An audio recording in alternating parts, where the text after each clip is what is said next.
So magluto po tayo ng pansit canton. Yan po, ginisa lang po natin yan sa bawang sibuyas. Lagay po natin yung ating chicken, liver, squid balls at kikiam. Tapos lagay po natin yung ating pinakagulay, yung carrots. Maglagay po tayo ng konting toyo at tubig. Tapos po unahin po natin ilagay yung ating pansit bihon. Isunod po natin yung ating pansit canton. Bali po dyan, nilagay ko na rin po pala yung repolyo at yung kinchay. Kasi madali lang maluto ang gulay, kaya sinabay ko na po yan sa pansit. So ngayon po, tubigan po natin yan ng sapat para lang po lumambot yung ating pansit canton. Dagdagan po natin yung ating toyo o patis. So paunti-unti lang po kasi ang pansit canton medyo po maalat.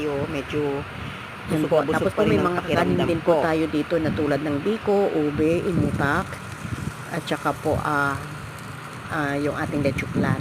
So, ang susunod po natin iluluto dyan ay kare-kare. Pinalambot po muna natin yung pisngi o yung balat po ng baka. Pag malambot na po yan, igisa na po natin sa bawang sibuyas. Lagay po natin yung balat o pisngi ng baka. Lagyan po natin siya ng atsuite para gumanda yung ating kulay ng kare-kare.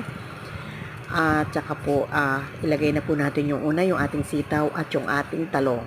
Pagkalagay po niyan, pwede po natin ilagay yung pinakatangkay po ng petchay para lumambot din po.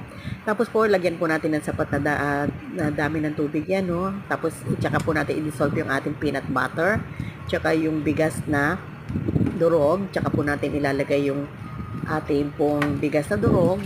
O magdagdag din po tayo ng tubig para sapat-sapat pa rin po yung hindi ho masyadong lumapot o masunog yung ating niluluto sa ilalim. So, ang huli po natin ilalagay dyan ay yung ating pong petchay na dahon. Pag naluto na po yung ating mga gulay, so that is may kari-kari na po tayo at saka po tayo mag-gisa ng bagoong alamang. So, ginisa ko lang po yan sa bawang sibuyas, konti pong tampalin o taba ng baboy ang nilagay natin sa ating bagoong alamang. Lagyan din po natin ng ilang pirasong siling labuyo at lagyan din natin ng konting asukal para po mabalansi yung kanyang alat. Tamis.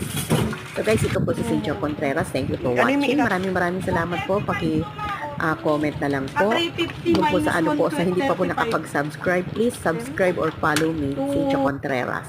So maraming salamat po sa inyong lahat. Maraming salamat po sa panonood.